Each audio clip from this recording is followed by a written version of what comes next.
தந்தை மகன் தூயாவியாரின் பெயராலே ஆமே. இயேசுவில் பிரியமான சகோதர சகோதரிகளே, தாயாம் திருவையானது இன்றைய நாளிலே புனித மேக்ரேனா என்ற புனிதரை இன்றைக்கு நினைவு கூறுகின்றோம். இவருடைய வாழ்வு எப்பொழுதுமே கடவுளை மையப்படுத்துவதிலும் கடவுளை ஆராதிப்பதிலும் நாள் முழுமையாய் திருமணம் முடிக்க வாய்ப்புகள் இருந்தும் இவள் திருமணம் முடிக்கவில்லை. மாறாக தன்னுடைய வாழ்விலே துறவு வாழ்க்கையை கொண்டிருக்கின்றாள். இவருடைய பெற்றோரும் புனிதராக இருக்கிறார்கள். இவருடைய குடும்பத்திலும் இவருடைய சகோதரர்கள், குறிப்பாக பேசில் மற்றும் கிரகோரியார் என்று சொல்வார்கள்.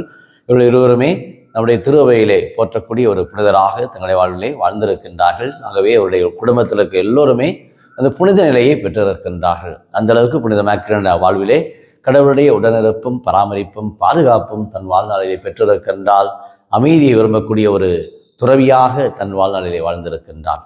இந்த முதல் வாசகத்தில் பார்க்கிற பொழுது விடுதலை பயணத்திலிருந்து நமக்கு எடுக்கப்பட்டு இருக்கிறது. ஆண்டவர் நம் இஸ்ராயல் மக்களுடைய வாழ்விலே அமைதியை கொடுக்கின்றார், மீட்பை கொடுக்கின்றார், நம்பிக்கையை கொடுக்கின்றார். இன்றைய இந்த நற்செய்தியை நாம் பார்க்கின்ற பொழுது ஆண்டவர் நமக்கு வாழ்வு கொடுப்பவராக இருக்கின்றார். நம் ஒவ்வொருவருக்குமே இயேசு அமைதியை நாம் நாட வேண்டும் என்று சொல்லுகின்றார். வலிமை பெரிதா வன்மை பெரிதா என்று நம்முடைய வாழ்விலே பார்க்கின்ற பொழுது நம்முடைய வாழ்க்கையிலே எப்பொழுதுமே நாம் இறைவனுடைய அன்பு பிள்ளைகளாக நாம் வலிமை மிக்கவர்களாக நம்முடைய வாழ்வில் இருக்க வேண்டும். ஆனால் வன்மை என்பது நம்ம இடத்துல இருக்கக்கூடாது. அது ஒரு அதிகாரம் நிறைந்ததாக, ஒரு ஆணவம் நிறைந்ததாக மாறிவிடும். ஆக இயேசு இங்கு நம்முடைய வாழ்விலே அன்பின் வலிமையை கொண்டவராக, இறை வலிமையை கொண்டவராக இயேசு செயல்படுகிறார். பரிசேயர்கள் இவரை எப்படி சூழ்ச்சி செய்து அவரை அழிக்கலாம், அவரை தொலைக்கலாம் என்றவர்கள் திட்டமிடுகின்றார்கள். ஆனால் இயேசுவோ அங்கு குணமளிக்கும் செய்தியை செய்கின்றார். எனக்கு காரணம் இயேசுடைய ஒரு பிறப்பின் செய்தி. இவர் தன்னுடைய வாழ்நாளிலே இம்மானுவேல், எப்பொழுதுமே சண்டை சச்சரவுக்கு வழிவகுக்க மாட்டார், அமைதியை நாடக்கூடியவர். இவர் எப்பொழுதுமே ஒரு அன்பின் அரசர், இரக்கத்தின் அரசர், அமைதியின் அரசர் என்று சொல்லப்பட்டது இசாயா நூலிலே.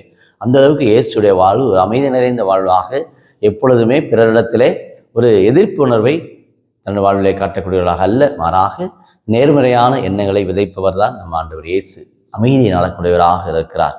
இயேசுடைய வாழ்விலே இறை நம்பிக்கையை கொடுக்கின்றார். அதைத்தான் இன்று நம்முடைய வாழ்விலும் இயேசுவை நாம் பின்பற்றி நடக்கக்கூடியவர்களாக இந்த சனிக்கிழமையிலே மாதாவுடைய அந்த மகிமை நம் ஒவ்வொருவருக்குமே எவ்வாறு புனித மேக்ரேனா தன்னுடைய வாழ்நாளிலே தன்னுடைய குடும்பத்திலே எவ்வாறு புனிதத்தன்மையிலே சகோதரரோடு இணைந்து புனித வழியிலே அவர்கள் நடந்தது போல இன்றைக்கு குடும்பம் ஒவ்வொன்றுமே இன்றைக்கு பார்க்கிறோம். பல்வேறு போட்டி பொறாமை, ஒவ்வொருடைய வாழ்விலும் இருக்கிற பல்வேறு இன்னல்கள், இடையூறுகள், பிரச்சனைகள், கடன் பாரங்கள், சுமைகள் அனைத்திலுமாய் இவருடைய குடும்பத்தை நாம் பார்க்கிற பொழுது பெற்றோரும் புனித நிலையை பெறுகிறார்கள். பிள்ளைகளும் அந்த புனித நிலையை பெறுவதற்கு தங்களுடைய வாழ்க்கையை அவர்கள் துறந்தார்கள். அத்தகைய ஒரு துறவிருந்த அந்த மனநிலை இன்றைக்கு எல்லோருடைய வாழ்விலும் இல்லறமாக இருந்தாலும் அந்த துறவு மனநிலை ஒவ்வொருவருக்கும் வேண்டும். நாம் நினைத்து விடுகிறோம் ஏதோ துறவிகள் தான் தங்களுடைய வாழ்க்கையை துறக்க வேண்டும் என்பது அல்ல, மாறாக குடும்பத்திலும் இன்றைக்கு அந்த ஒரு துறவு நிலை, அர்ப்பண நிலை, குடும்பத்திலும் நல்ல ஒரு நீதி நிறைந்த உண்மை நிறைந்த தங்களுடைய வாழ்விலே எப்பொழுதுமே கடவுளை மையப்படுத்திய ஒரு வாழ்வு, கடவுளை சார்ந்த ஒரு வாழ்வால அன்னை மரியாள் இன்றைய சனிக்கிழமையை தியானிக்கின்றோம். இதோ ஆண்டவருடைய அடிமை உன்னுடைய விருப்பப்படியே எனக்கு ஆகட்டும் என்ற சரணாகதியாக தன்னை ஆண்டவருடைய கரங்களை ஒப்புக் கொடுத்தார். ஆக அன்னை மரியாளுடைய துணையை இந்த நாளிலே நாடுவோம், ஜெபிப்போமாக.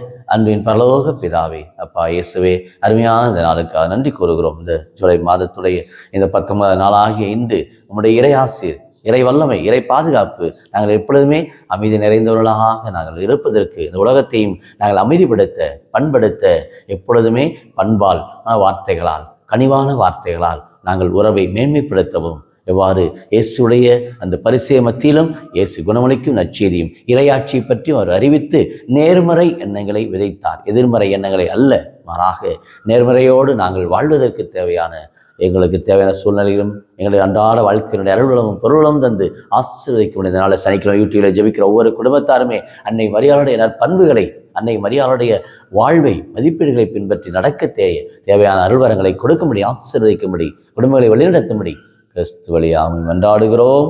ஆமென்.